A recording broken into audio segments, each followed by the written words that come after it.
Hey guys, this is Linden, and today I'm going to give you a little lesson about that two-finger tremolo technique that I've been using for a long time. To all my long-time viewers, this is my voice. Hello. I'm not taking any credit for this technique. I don't really know if anyone else uses it. I've seen like the single finger version, stuff like that, but yeah, a lot of you guys have been asking me about a tutorial for it, so here we are. I've been playing bass for about 10 years. I've been using this technique in various forms for about 5 years, and it works great in a number of contexts like straight 16th notes,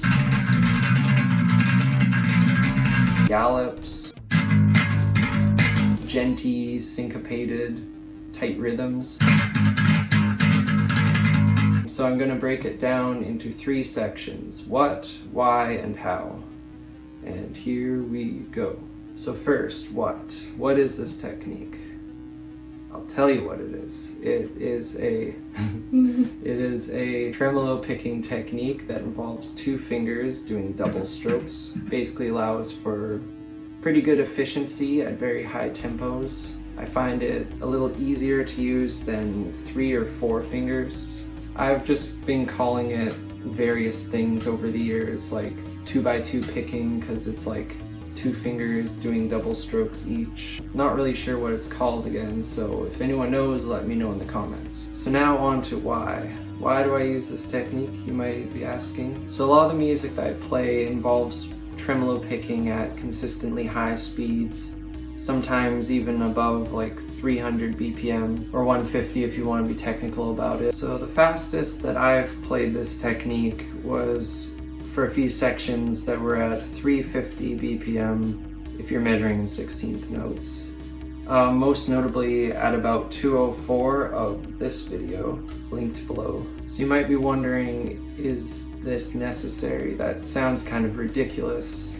Why would you do that? And the answer is no, it's not. But it's fun to try to play as fast as I can and try to match the double kick or gravity blasts, things like that. It's just fun. Until 2015, I used a 3-finger technique involving the index, middle, and ring fingers. And it's very popular in the metal community. Chances are a lot of your favorite metal bassists have been using this technique. The only problem I find is that it's trickier to get a solid quadruplet effect because there's 3 fingers. I just could never really get the hang of, turning it into groupings of 4. So that technique would look a little something like.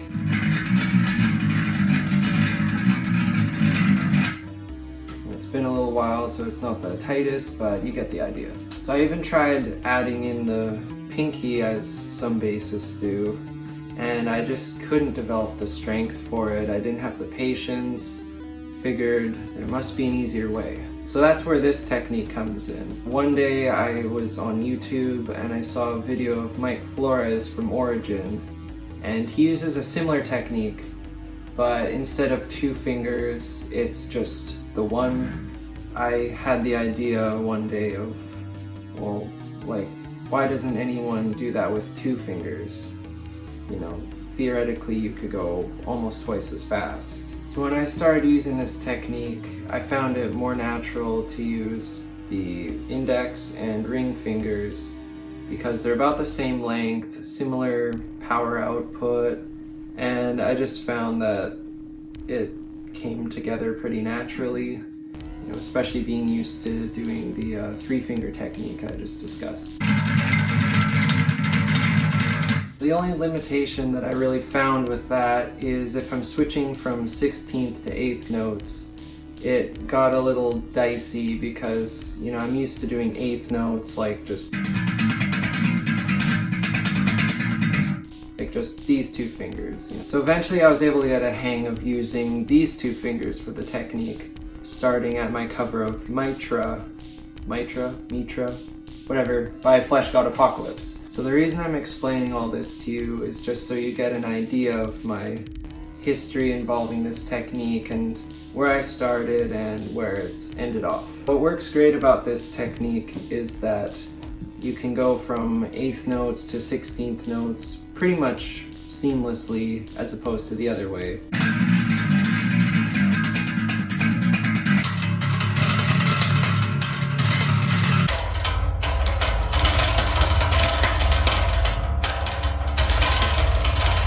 So I've been teasing you guys long enough. Now it's time for the main event, how.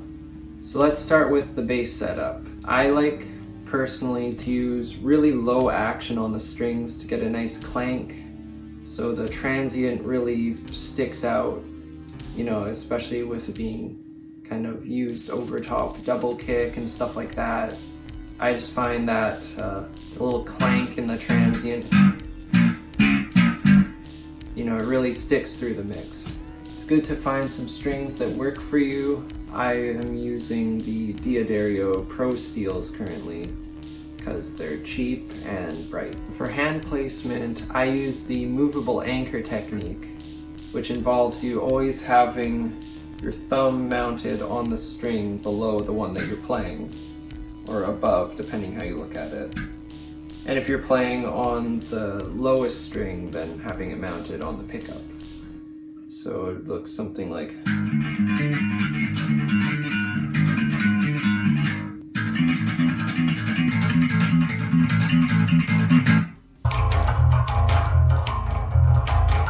I'm able to get a lot of power on the down and upstroke because my fingers are able to stay nice and close together rather than having to, you know, reach way out, and I just find it doesn't work for me personally. I've got my thumb nice and close to my index finger, so it's actually hitting the index finger on the downstroke.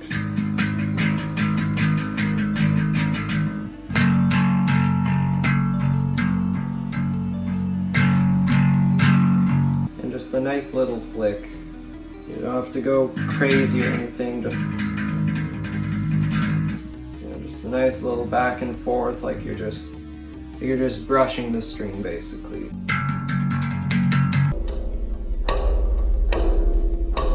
I find it works good to isolate the fingers, get a good feel for your index, then get a good feel for your middle finger. Naturally, you're probably gonna prefer one over the other. I definitely prefer the index. So one of the keys is to keep your hands nice and loose. I like to have a very slight curve in my fingers, you know, not pin straight, not, you know, tensed up or anything like that. Just a nice, easy, natural motion. As I mentioned, as it swings down, the finger actually gets stopped by the thumb, so it makes the turnaround nice and easy. You want to find that sweet spot between power and precision. So an exercise that I like to do while warming up is just a simple finger isolation. So I'll do 1 bar with one finger, and then 1 bar with the other, and then 2 bars with both together.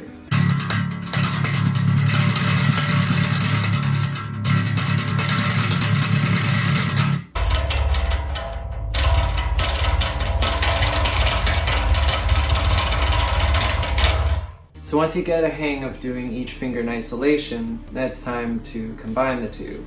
And here's where the bad news is. I don't have a good explanation of how to combine the fingers. I've tried kind of breaking it down into slower tempos and building it up from there. For example, down, up, down, up, down, up, down, up, down, up, down, up, you know, that sort of thing, or down, down, up, down, down, up. So over time, I just got a feel for this, and this, and then this. What I would recommend is just getting to a point where you're really comfortable with your index finger, and then your middle finger, and then just see what happens when you try to combine the two. I basically just mash them together and trust that the timing will correct itself. You know, over time you kind of get a feel for where the transients are landing, and you can kind of just do little subtle changes to correct for that. If I had to suggest one way of doing it, it would be more of a down, down, up, up sort of technique. I think that's kind of more similar to what I'm doing. Ultimately, just don't overthink it. Play by feel and try new things. I've always said that it's not the speed that's the hard part, it's the consistency. And that's still something that I struggle with to this day, to really lock in those solid linear transients. Here's a clip I made to show some of the variations of the technique used in a song, including tabs.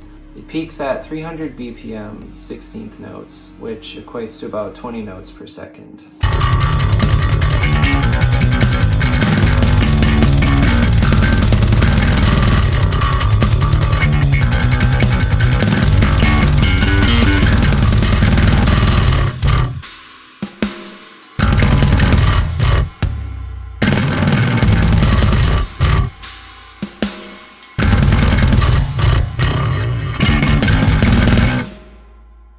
So now I'll leave you with a few final tips. Tip number 1, don't tense up. Yes, the irony is not lost on me, don't worry. You might think that you'll get more power out of your fingers if you tense up more, but really what's just gonna happen is you're gonna drain your energy way quicker, and it's gonna lead to soreness, more likelihood of injury, just not a good time. Which leads me to my next tip, don't overdo it. So if you ever start to feel an unusual discomfort in your fingers, knuckles, hand, forearm, whatever it is, I would recommend taking a break. It's easy to try to push beyond your means, but if you do that, you're a lot more likely to sustain an injury. Tip number 3, make it your own. I developed this technique for myself out of necessity because the other techniques that I tried, like 4-finger, 3-finger, etc., just weren't working for me. And I'm sure this isn't the final evolution of this sort of thing. The idea, as I've always seen it, is to just make as fluid a stream of notes as possible. Finally, have fun. If the technique isn't clicking with you, don't worry about it. Just take a break, maybe watch some of my videos. Don't burn yourself out just trying to make it happen. I'm sure eventually it'll click. Just give it some time and approach it with a fresh mind.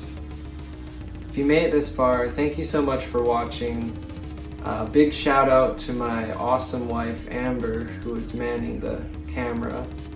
Right over there. Can't see her, that's okay. Women should be heard and not seen. A woman should be heard and not seen.